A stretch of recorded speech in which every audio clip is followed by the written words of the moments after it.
வணக்கம். பொறியாளர் குமரேசன் கனியூர்லேருந்து இந்த வீடியோவை பதிவு பண்ணுறேன். நம்ம யூடியூப் சேனலில் பார்த்துட்டு பல ஃப்ரெஷர்ஸ் இன்ஜினியர்ஸ் சிவில் இன்ஜினியர்ஸ் தொடர்பு கொண்டு கேட்குறாங்க.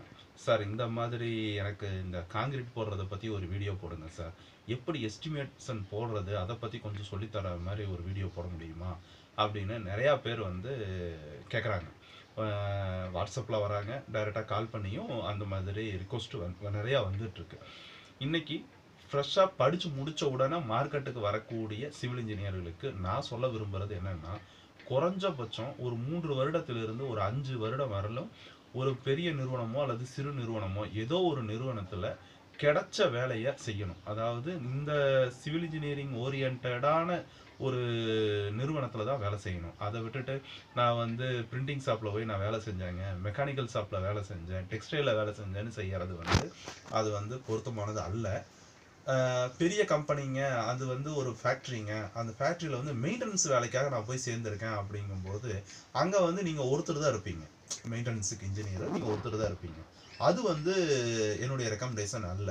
குறைஞ்சபட்சம் நீங்கள் அங்கே வேலை செய்கிற இடத்துல ஒன்றுக்கு மேற்பட்ட இன்ஜினியர்ஸ் அங்கே உங்களோட வேலை செய்கிற மாதிரி ஒரு என்விரான்மெண்ட் இருக்கிற இடத்துல ஒரு ஃப்ரெஷராக இருக்கக்கூடிய ஒரு சிவில் இன்ஜினியர் ஜாயின் பண்ணினால் ஒரு 3லிருந்து 5 வருஷம் அங்கே வேலை பார்த்ததுக்கு பின்னாடி தான் உங்களுக்கு வேலைனா என்னங்கிற ஒரு ஐடியா கிடைக்கும். படித்தது எல்லாமே நம்ம ஃபீல்டுக்கு அப்ளை பண்ணுறோமா இல்லை என்ன மாதிரி அப்ளை பண்ணுறோம் அப்படிங்கிறத கொஞ்சம் யோசனை பண்ணி பார்க்கணும். ஏன்னா நிறையா விஷயங்கள் எல்லாருமே சொல்கிறாங்க என்னன்னு கேட்டால், படிக்கிறது வேறங்க ஃபீல்டு வேறங்கன்னு சொல்கிறாங்க. கண்டிப்பாக கிடையாது. படித்ததைத்தான் நம்ம ஃபீல்டில் பயன்படுத்தணும். ஆனால் அது நம்ம படித்தது தான் அப்படிங்கிறது தெரியாமையே நம்ம வேற ஏதோ ஒரு பேரில் நம்ம பயன்படுத்திகிட்டு இருக்கிறோம். அதுதான் உண்மை. அது வேலை செய்ய செய்ய நம்ம படித்ததை ரிவைன் பண்ணி பார்த்தீங்கன்னா அப்படின்னா அந்த என்ன வேறுபாடுங்கிறதையும் ஈஸியாக புரிஞ்சுக்கலாம். அதே மாதிரி இன்னைக்கு எல்லாருமே பார்த்தீங்கன்னா ஃப்ரெஷர்ஸ் யாருமே தொழிலை கற்றுக்கிறதுக்கு விருப்பமே பட மாட்டேங்கிறாங்க.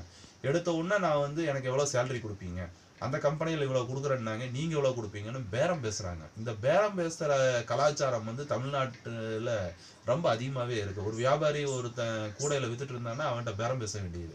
அவன் 10 ரூபா சொன்னான்னா ஏன் 5 ரூபாய்க்கு கொடுத்தா என்ன அப்படின்னு கேட்குறது. அந்த மாதிரி சம்பளத்துக்குன்னு போகும்போது பார்த்தீங்கன்னா எனக்கு 20,000 கொடுப்பியா, 30,000 கொடுப்பியா, நான் பிஇ படிச்சுட்டேன், நான் டிப்ளமோ படிச்சுட்டேன் அப்படின்னாலும் சொல்லிட்டு சம்பளத்தை கேட்டுட்டு இருக்காங்க.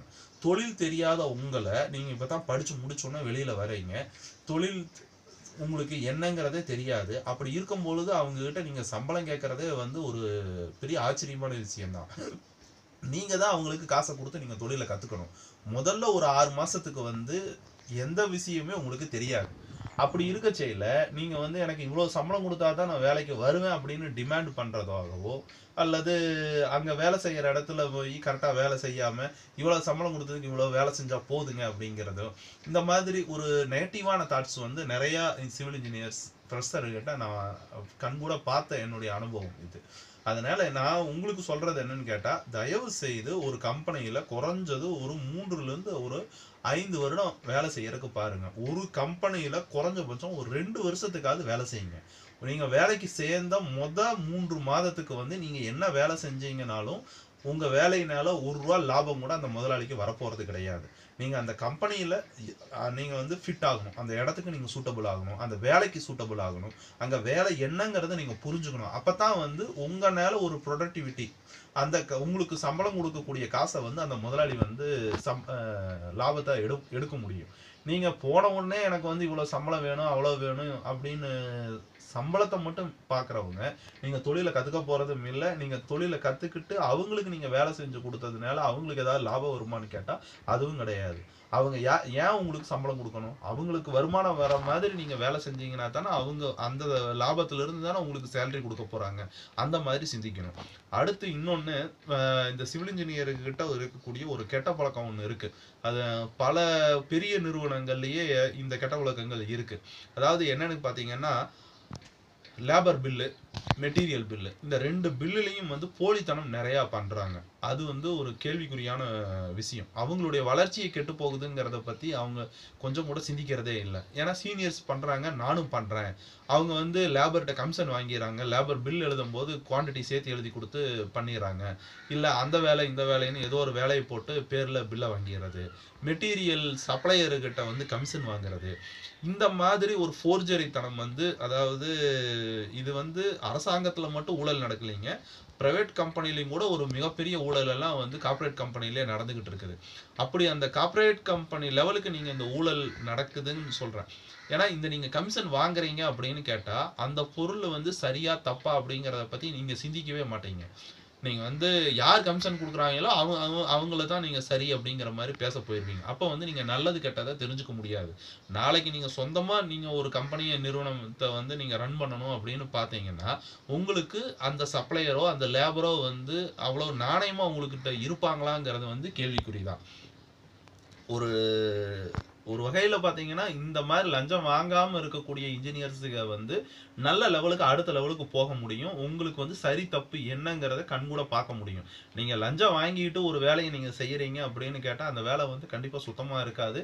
அதே மாதிரி உங்களுடைய வளர்ச்சியும் வந்து அது தடைபடுறதுக்கு தான் ஒரு வாய்ப்பை நீங்களா அடித்தளத்தை ஏற்படுத்திக்கிறீங்கன்னு அர்த்தம். நீங்க கடைசி வரையிலும் வந்து சம்பளத்துக்கு தான் வேலைக்கு போயிட்டு இருப்பீங்களே ஒழிய சொந்த நிறுவனத்தை உருவாக்க மாட்டீங்க. அப்படி உருவாக்குறீங்கனாலும் அது நல்ல வகையில கொண்டு போய் சேர்த்த முடியாது இந்த லஞ்சம் வாங்குற இன்ஜினியர்ஸ். ஏன்னா அவங்களுக்கு வந்து அந்த பொருளை பத்தியான நாலேஜும் மழுங்கடிக்கப்பட்டு விடும். அதே மாதிரி அந்த வேலையுடைய நுணுக்கங்கள் மழுங்கடிக்கப்பட்டு விடும். ஏன்னா உங்களுக்கு கமிஷன் மட்டும்தான், உங்களுக்கு பணம் மட்டும்தான் ஒரு குறியா இருந்துச்சு அப்படின்னா வேலையில சுத்தம் வராது.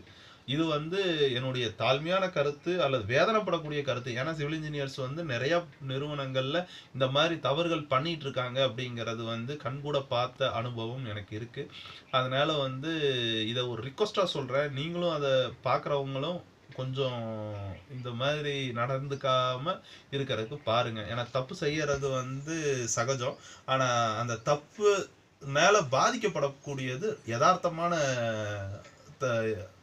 வேதனைகளை நீங்க அனுபவிச்சே தீரணும். இதான் வந்து நான் ஃப்ரெஷர்களுக்கு சொல்ல விரும்புறேன். ஏன்னா யாரை கேட்டாலும் வந்து என்ன சொல்றாங்க, சார் எங்களுக்கு வேலையே கொடுக்க மாட்டேங்கிறீங்க, எப்படி சார் எங்களுக்கு அனுபவம் கிடைக்கும்?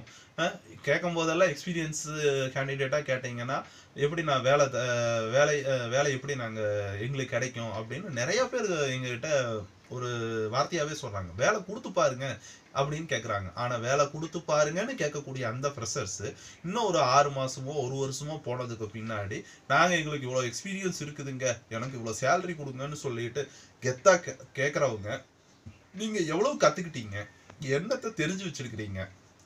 நீங்க தெரிஞ்சதுனால உங்களை வேலை கொடுக்கக்கூடிய அந்த கம்பெனி வந்து என்ன லாபம் அடைகிறாங்க?